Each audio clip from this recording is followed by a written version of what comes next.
816-578-1007. Join us live, 800-348-1007. 35192. Want to text me. Are we hearing, I think we're still tweaking some technical stuff. I mean, we hear people were saying they couldn't hear Poundcake on the live stream. I think you knew that. But. Yeah. All right. Okay, go ahead and talk, and we'll see if they can hear him now. La la la la la la la la la. Can you guys hear that? Unfortunately, we can. We've been able to hear you the whole time. Couldn't Unsure. Right. Okay. People are telling me, I don't know if these people are in line there or what. Your GA seats, there's no reserved seats. As soon as they open them doors closer. I understand what general admission like the is. Bulls. No, I get it, but a lot of people are suggesting that they might just leave their tents. I'm like, that can't possibly be true. That would be leave their tents and come back to them. Why not? Because they're going to be stolen. gone after the show. Okay, but I'm sure I don't think people are bringing their best tent to sleep overnight. Do you have multiple tents? If you buy something cheap at like a Walmart or something, yeah, you can have multiple I guess. tents. I mean, a good tent cost you $60?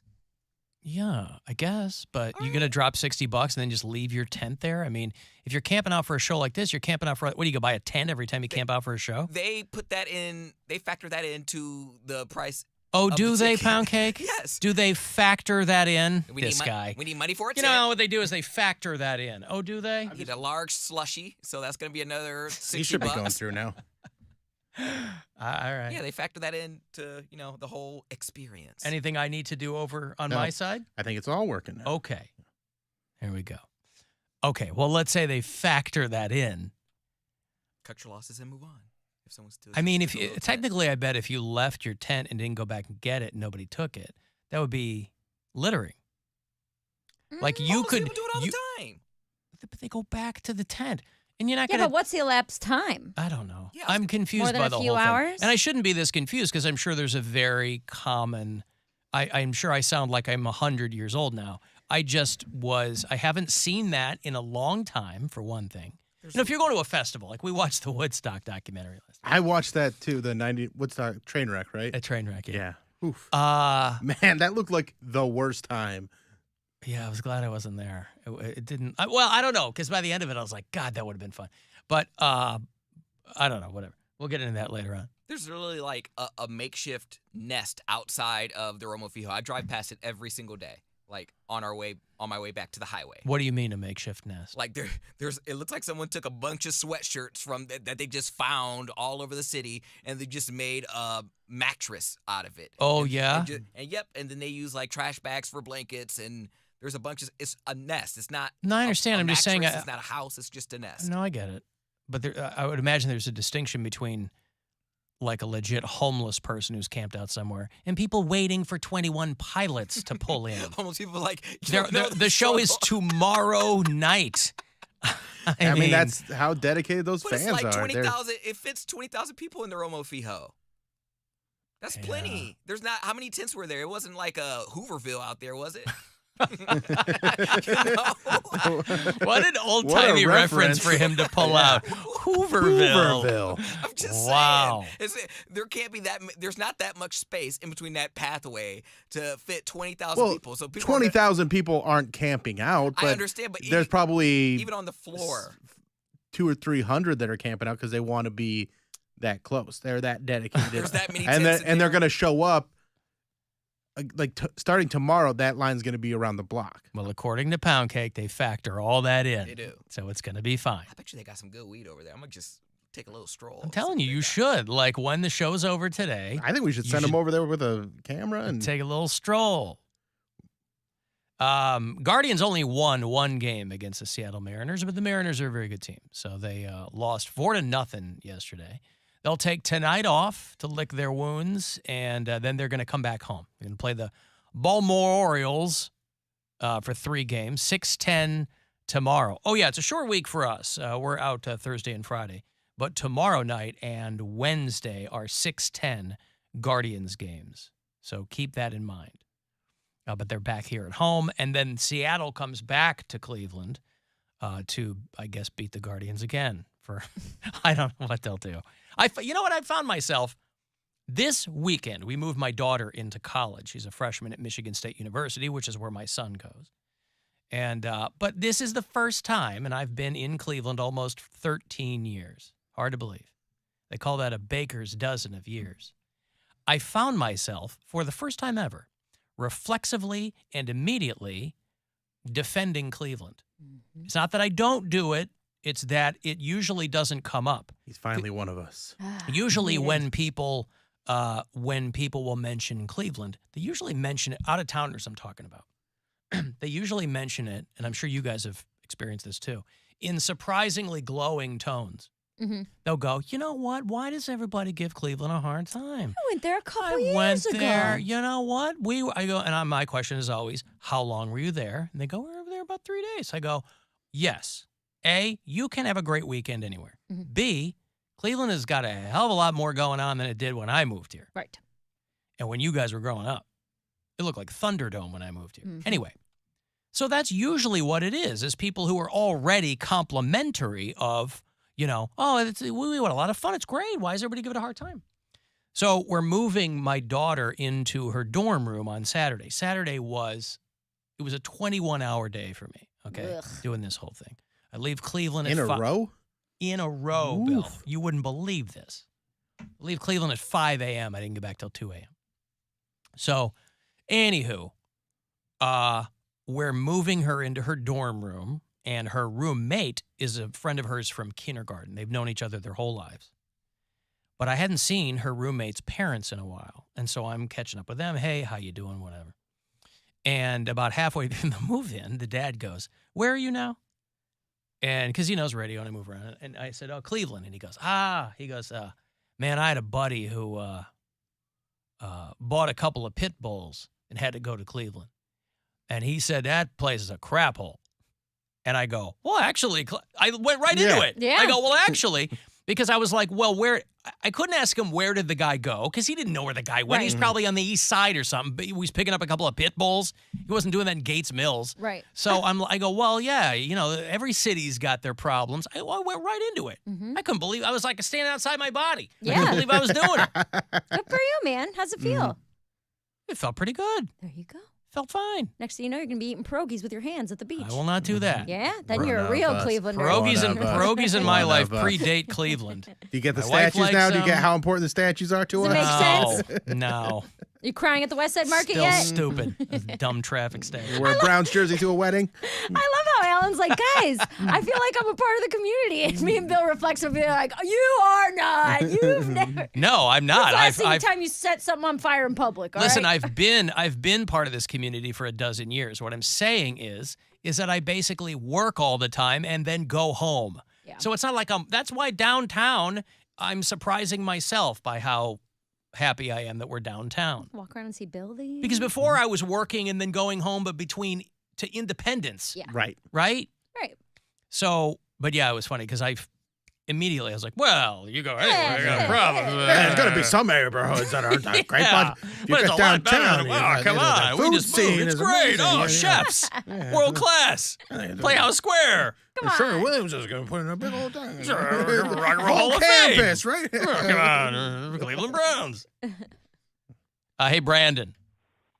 How you doing, What's Alan? going on, Brandon? How are you?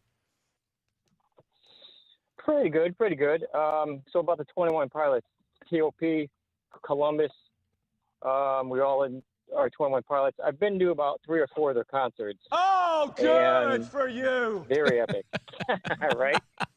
Yeah. So I've actually tented out like a day and a half for one of our shows down in, a few years ago, down in Columbus. They had a show to end their Blurry Face tour. Okay. And what it is that I've been to a lot of concerts, but a lot of 21 Pilots, their fans are so devoted. They're a different clientele, so to say, but Well, they're young. I mean, when you're young, you're whatever bands Yeah, you like, yeah. you really like those bands. That's true of anybody when they're like between, 13 and 18 or whatever. well, this may be kind of embarrassing, but I'm 49 years old. That's very embarrassing, Brandon. You shouldn't have told me that. You're 2 years younger than I. No, listen, you like what you like. I mean, and if you have Yeah. I guess my next question would be to you, how do you have the time to tent out for 21 Pilots?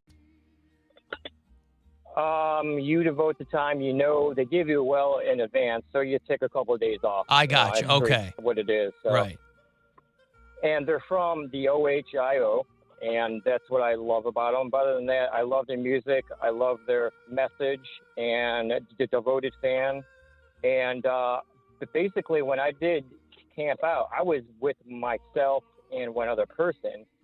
Either there's usually a lot of other parents there or adults like myself that aren't going into the concert, and they will just and they'll stay outside either in their car and they'll watch other people's. So it's a community belongings. type thing where everyone's kind of looking out for each other. Yep. That's pretty cool. Is that their message? And that's just. You said they have a message. Yeah, What's their message? Give us all this money, and also they probably started investing in tent companies. 21 Pilots. Yeah. Brandon, I hate to break it to you. 21 Pilots, just another big shill for Big Tent. Mm-hmm. Right. Well, the circus wasn't paying the bills anymore. Man, I love you, all of you. Hey, thank you, Brandon. You're not out there, right? Are you going to the show tomorrow night? Yes, I am. You are, Yep. but you're not tenting out. No. But you're pitching a tent in anticipation, aren't you? Always. Always. Still 49 and going. Right. Okay, thank you, Brandon. Have fun tomorrow night. I remember Bill talking about taking his daughter to these guys, and all the kids are singing about being stressed out. Yeah. And he's like, what are you stressed out about? You are 14. You didn't even have to park. Right. You didn't have to come downtown. Yeah. I gave you money for the tickets. Yeah. We're stressed out. Oh, I love it. No, listen, these guys, they're not on my radar, but like when I hear them, I go, oh, that's a catchy song. Like I get why, the kids dig it. I mean, I listen to this album a lot, but I haven't kept up with them. But they're one of my son's favorite bands. Well, my daughter is 6, and she loves them. That's what tells me all. She thinks blurry face as a word is hilarious. She thinks that's a hoot. So let's recap. I have come around to vigorously defending Cleveland when need be. Again, I'm happy to do it, as a prominent public figure, Mary, for the better part of a dozen years here. I have been welcomed with open arms and sometimes clenched fists by people here, but it took me by surprise. Clenched something. Yeah, that's right. Alan Cox Show After Hours line. People like to leave messages there. You still can. It is still operational, as they say. And you can leave a message anytime. 216-986-8903. Now back before Mary joined the show, you all got her on the phone to ask if she'd be willing to take Poundcake's so-called virginity. Of course she said no. But what if she said yes? Would that have changed the dynamic of the show we have now? F. Jackie. I don't remember us discussing F. Jackie. I remember this. Yeah, Mary was on the Mary was on the phone call in the middle of a bartending shift. That's right. That's how dedicated to her job she was. Yes. Her bartending job. I was dead, and I think Bill texted me or something and was like, answer your phone or call in this number or something like that. And I just went out on the patio and talked to you guys, and you were like, so Cody's never been with a woman. What do you think? And I was remember this. Oh, man. Like, can Only I person think here who about doesn't it? remember this is apparently Poundcake. Yeah, I don't remember this. I mean, we've discussed it many times. I know that it has come up in conversation, but I don't remember us specifically asking Mary, especially before she was on the show. I was still bartending, so it had to be like 2018. Because I think I countered with asking, I had a counter offer. And I said, if the station puts us up in a really nice hotel and pays for our alcohol, I was still drinking because I requested provided champagne and wine for the night. She had a rider. I did. Before she was the rider. I was like, listen, if this is going to happen, we need a nice hotel room. We need a gift card to a steakhouse. We need some alcohol. She wanted to basically dull her senses of the experience. As much as I could. As much as she could. She wanted to black the F out. But what if he put it down and you fell in love with him? He wouldn't. I went to, A, you don't know that. B, I went to corporate at the time and they said, do you know how much, because they heard luxury hotel room, and I thought that's where they were going. They go, do you know how much that woman drinks? Yeah. Oh, no. It's would going to be nine 5 times, 9 times the price of the luxury hotel room. That's where I right. really make my money. That's It's right. On the open bar. Uh-huh. I need a room with 3 mini fridges, please. Uh-huh. I need all of them stocked with whatever I ask for. And they said, no way. I said, all right. I had to slink back with my tail between my legs. Listen, men who have exclusively been with women sometimes don't know what they're doing. So a man who has never been with a woman, I just can't see that being pleasurable. Well, but he might He might just have some knack for it, though. plus I don't he's think used so. to it being really, really tight. So he might not enjoy it as much as. That's true, too. Nevertheless, what if he accidentally he's got something? Just found And- the spot. Oh, man. He just slices you from tip to taint. No way. And, okay. I don't think so. Okay. She doesn't think so, Poundcake. Can you believe how she's I'm just not going to sleep with you, Cody. how she's Stop asking. That's not even Can you believe how she's diminishing you just out of hand? Yeah, she's out of line for that because she has no idea what I'm capable of. You've never been with a woman. But I've watched a lot of straight porn. So what? So I've watched gay porn. Listen, yeah, exactly. You'd probably be great at gay sex. Yeah, now let's work on that. I will pony up the luxury hotel for that. Let's get you a strap. That's the real way. I still have my gay male virginity. Uh-huh. So let's give me a strap and we'll Uh-huh. let Cody role reversal here. Let's We'll just print out like a bingo card for the two of you, yeah. and then you go, hey, strap, check it off. No, to Mary's point, there are a lot of straight guys who watch a lot of porn who have no clue what they're doing. Yeah, no, that was one of the reasons why I wanted to get the works. I wanted the woman to do all the work. I wanted to get a prostitute because that way I don't want the rumor around here. I like the buzz that I have about my D right now. I don't want there to be anything, even though it's my first time. There's a buzz about your D? Yeah, I mean, that's the only reason why I survive in the gay community. They tolerate me because... Yeah, I think the catchphrase right now is worth the monkeypox. Does Cody have monkeypox? WTM. That's right. No, I don't have monkeypox. But I'm just saying, my reputation in the sack is good. Although WTMP, I do have a huge penis. That could be Cody's first station, WTMP. Straight from Tulsa, Oklahoma. Hi, everybody. WTMP. Actually, I Worth think- the monkeypox. Tulsa would be K. What? Isn't it? Oh, he's being a nerd. Yes, you're right. It would be K. Okay. It's on the other side of the Mississippi, right? That's right. Yes. Be K. Worth the monkey. KWT. KW. Right. Uh-huh. Okay. Whatever. All right. That's fine. That's the end of that. Hey, Carrie. Hey, Alan, what's happening? What's going on? Well, I wanted to kind of jump in. You guys had mentioned briefly about watching Trainwreck Woodstock on Netflix, Yeah. which I caught a few weeks ago. And I was there. I was this 18-year-old, semi-promiscuous Parma girl, right? And we just kind of went up there on a whim. Carrie, you Didn't know there's even no have such thing tickets. as semi-promiscuous, right? It's kind of a binary equation there. It's She just likes to kiss. yeah. She's a lip slut. Okay, go ahead. Yeah, you were 18 and you were did you watch the documentary? Yeah, and I felt like, they like to spin things on the negative, right? Because it gets people more into it, like, oh my God, this was so messed up. And it was to a degree, but I had a great time, and I didn't see anything too crazy, except for when they burnt the place down at the end. Yeah, and they burned the place down. Except for the riot. The riot was crazy, but at an anyway. airfield. Yeah. Yeah. No, it was all all white side kids, note. so they were just having a good time. Wasn't a riot. No, but I mean- all the people they talked to, like the people who went there, and that they would talk to them individually, they were like, oh, they'd show the old footage of them. They'd be like, oh, I'll totally come back if it's, What I thought was the most amazing thing was, because to your point, Carrie, they focused so much on certain things. They focused on the corn and the Limp Bizkit. I forgot Right. Willie Nelson was at Woodstock. If you go down the entire list of performers at Woodstock 99, it was bananas. It was like Jewel and Sheryl sure. Crow and James Brown. And so there was a lot of focus put on that kind of stuff. I did love, though, how completely unapologetic the organizers were. They were like, the The one one guy, dude in particular. the is one like, dude at the end, he's like, So look, we arrogant. had 250,000 people there. That's the size of a small city. You're going to have some rapes, is essentially what the guy was saying. But yeah, it was wild. You know, I watched one that HBO did like a year and a half ago.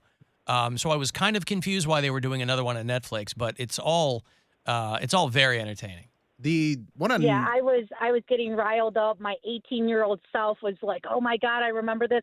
And you know, one of the highlights for the concert for me was when Metallica took the stage, and there was a lightning storm going on in the background, and that was killer. And I crowd surfed to Dave Matthews, and that was the first time I'd ever crowd surfed. The lead singer of Offspring interrupted his set to acknowledge some of the groping that was going on and encouraged the females to retaliate. And I'm surprised they didn't highlight that. I mean, there was a lot of cool stuff going on, a lot of unity. But yeah, there was some crap that went on too, obviously. I But love the. I just wanted to defend the experience. Yeah, no, absolutely. Thank you, Carrie. I appreciate the call. There's Carrie, who was at Woodstock 99. What I like, too, is they had some footage of the Offspring. And at that time, in 99, Offspring had been around a little while. They had kind of broken out a couple of years before. But Korn was just kind of getting huge. Well, Korn and Limp Bizkit were both big within like the last 2 years. Yes. So they were like blowing up. But they had a scene where Dexter put the Backstreet Boys' faces on like those inflatable clowns, and he walks out with a baseball bat. Because part of this documentary is like at that time, you know, MTV had basically pivoted away from anything rock and roll, and it was all pop music. So there was like, you know, Carson Daly interviewing the Backstreet Boys and things like that. So MTV being on site at Woodstock 99, a lot of people thought it was kind of silly. And it was. I mean, when you watch it now, it was completely silly. You know, John Norris is out there. Here's Limp Bizkit. Kurt Loder, he's like, get the hell out of here. Kurt Loder never wanted to do that in the first He place. was 50 years old at that Yeah, time. he didn't care. The Woodstock documentary that was on HBO Max, they showed the Offspring calling out the guys. They're being like, hey, quit groping and stuff like that. So that one had more of an ominous tone to it, and it definitely didn't focus. The one that's on Netflix did point out some fun in some of the good parts of it. Yeah. The HBO Max one, You know, was like just burning down the vendor yeah. village and blowing up semi-trucks. But then it's fun. Those people did say that they had the one guy's like, that was the best weekend of my life. Yeah. He's like 20 years later. He's like, 20 "Yeah, it years was later, amazing. he It goes, was I've amazing." never had a better weekend, Yeah. which is really sad. Those two dudes were like a real-life Beavis and Butthead Yeah, when they they're were talking to those real- guys. I'm going to take a break here. If you want to text for something, 35192, AlanCoxShow.com. You want to watch, and you can listen anywhere on the iHeart Radio app. The Alan Cox Show on 100.7 WMMS. This is Chris.